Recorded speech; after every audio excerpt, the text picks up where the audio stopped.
Hello everyone, कैसे हैं आप सब। आई होप आप लोग बहुत अच्छे होंगे और आप लोग की पढ़ाई भी बहुत अच्छे तरीके से चल रही होगी। तो आप देखिए, आपका जो उत्तर प्रदेश लोक सेवा आयोग के द्वारा यूपीपीसीएस आरओ का नोटिफिकेशन भी रिलीज़ कर दिया गया है, जिसकी एग्ज़ाम डेट 11 फरवरी को घोषित हुई है, 11 फरवरी 2024।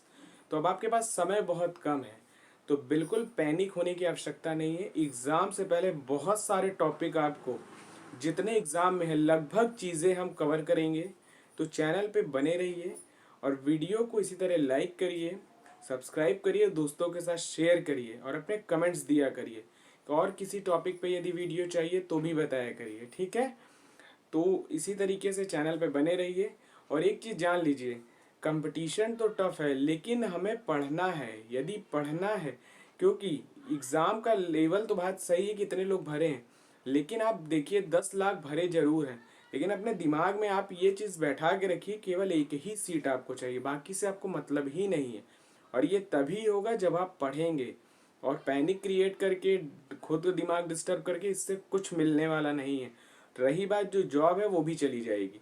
तो बिना पैनिक क्रिएट किए हुए, समय कम है और पढ़ाई ज़्यादा है, तो ज़्यादा से ज़्यादा समय अपना पढ़ने में देना है, ठीक। और मौसम भी अच्छा है तो पढ़ाई में कोई दिक्कत नहीं आएगी, ना पसीना बहना ना कोई दिक्कत।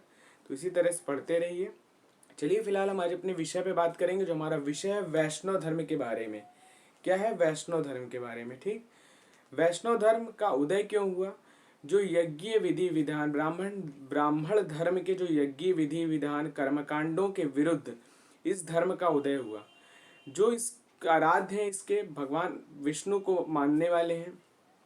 इस संप्रदाय में भगवान विष्णु को मानने वाले इनके भक्त हैं इसमें, ठीक है। ध्यान रखिएगा, वैष्णव धर्म में किसको माना जाता है? भगवान विष्णु को।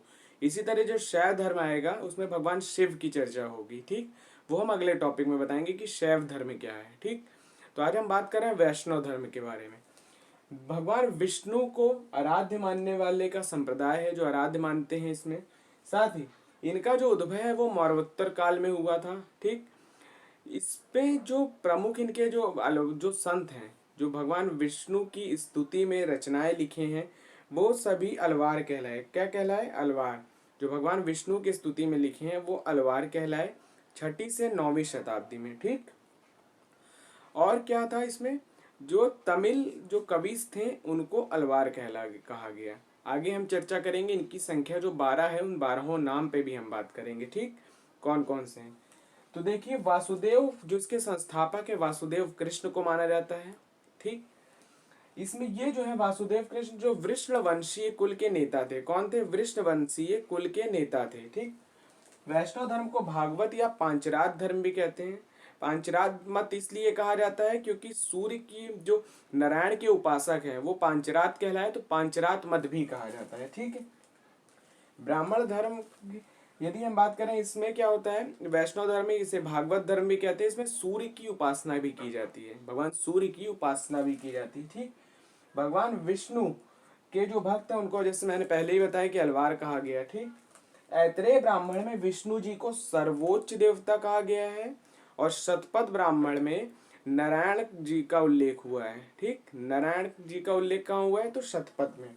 और ऐत्रेय में क्या है? भगवान विष्णु को देवता माना गया है, ठीक। यदि हम बात करें मेगस्थनीज ने, जो धर्म जो भगवान कृष्ण है उनको हेराक्लीस कहा है। क्या कहा है भगवान कृष्ण को? हेराक्लीस। किसने कहा है? तो मेगस्थनीज ने कहा है। अब हम बात करें इनके संप्रदाय के, तो श्री संप्रदाय, सनक संप्रदाय, रुद्र संप्रदाय, ब्रह्म संप्रदाय। श्री संप्रदाय, ब्रह्म संप्रदाय, रुद्र संप्रदाय, सनक संप्रदाय, याद रखिएगा, ठीक। आगे हम इन पे चर्चा भी करेंगे किस मत से संबंधित है। भगवान कृष्ण के अवतारों पे यदि हम चर्चा करें, तो इनके भगवान जो अवतार हैं इनमें, तो ध्यान रखिएगा, भगवान विष्णु के जो अवतार हैं, भगवान कृष्ण जो भगवान विष्णु के जो अवतार हैं उन पे यदि हम चर्चा करें, तो देखिए क्या है? मत्स्य अवतार, कच्छप अवतार, वराह अवतार, नरसिंह अवतार, परशुराम अवतार, कृष्ण अवतार, राम अवतार, बुद्ध अवतार और कल्कि अवतार। भगवान विष्णु के यदि हम अवतारों पे चर्चा करें वैष्णव धर्म में, तो विष्णु जी कौन कौन से? मत्स्य अवतार, कच्छप अवतार, वराह अवतार, नरसिंह अवतार, वामन अवतार, परशुराम अवतार, कृष्ण अवतार, राम अवतार, बुद्ध अवतार और कल्कि अवतार। सर्वाधिक लोकप्रिय यदि हम अवतारों की बात करें तो इसमें ऋग्वेद है, ठीक है। और यदि हम बात करें चक्रव्यूह के देवता की तो विष्णु संहिता में संकर्षण, कृष्ण, अनिरुद्ध और शाम को जो माना गया है चक्रव्यूह के जो प्रमुख देवता कौन है, चार विष्णु संहिता में उल्लेख है तो संकर्षण है, कृष्ण है, अनिरुद्ध है और शाम है। भागवत संप्रदाय का तत्व भगवत भक्ति, अहिंसा और मानवता पर बल देना। भक्ति, अहिंसा और मानवता पे बल देना भागवत संप्रदाय है, ठीक। अलवारों की यदि हम बात करें 6वीं से 9वीं शताब्दी में इनका उल्लेख हुआ। इनके नाम मैं 1 से 2 बार बताऊंगा, तमिल नाम है तो आप ध्यान से सुनिएगा। सबसे पहला है पोगई अलवार, नेक्स्ट है भूतनाथ अलवार, अगले हैं पेयालवार अलवार, नेक्स्ट है तिरु मल्लिसाई अलवार, नम्मालवार, मधुर कवि। उसी तरह नेक्स्ट यदि हम बात करें लिंग कुलशेखर, पेरियालवार अलवार, ठीक। अगले हैं अंडाल अलवार, नेक्स्ट है थोरपोड्डी अलवार, तिरुप्वन अलवार और तिरुमंगलई अलवार। फिर से नाम सुनिएगा, पोगई अलवार, भूतनाथ अलवार, अगले हैं पेयालवाल अलवार, पेयालवाल अलवार, तिरुमल्लिसाई अलवार, तिरुमल्लिसाई अलवार, नेक्स्ट है नम्मालवार, अगले हैं मधुर कवि, नेक्स्ट है किंग कुलशेखर अलवार, अगले हैं आपके पेरियारवार अलवार, नेक्स्ट है अंडाल अलवार, अगले हैं थोडपुड्डी अलवार, नेक्स्ट है तिरुपुवन अलवार और लास्ट जो है आपके तिरुमंगलई अलवार। तो ये 12 नाम आप याद रखिएगा, पूछता जरूर है। अब हम इनके मत और इनके धर्म की बात करें तो वैष्णव धर्म विशिष्टाद्वैतवाद से संबंधित है। इनके प्रमुख हैं रामानुजाचार्य जी। नेक्स्ट है ब्रह्म संप्रदाय जो कि द्वैतवाद से संबंधित है, उसके प्रमुख कौन है, माधवाचार्य। अगला है रुद्र संप्रदाय जो शुद्धाद्वैतवाद से संबंधित है, आपके कौन है इनके प्रमुख, तो वल्लभाचार्य। कौन है, वल्लभाचार्य। अगले हैं सनक संप्रदाय, जो सनक संप्रदाय है अद्वैतवाद निम्बारकाचार्य है। नेक्स्ट है स्मृति संप्रदाय, स्मृति संप्रदाय अद्वैतवाद शंकराचार्य। फिर से सुनिएगा, वैष्णव धर्म में विशिष्टावाद रामानुजाचार्य से संबंधित है। अगला है ब्रह्म संप्रदाय द्वैतवाद माधवाचार्य।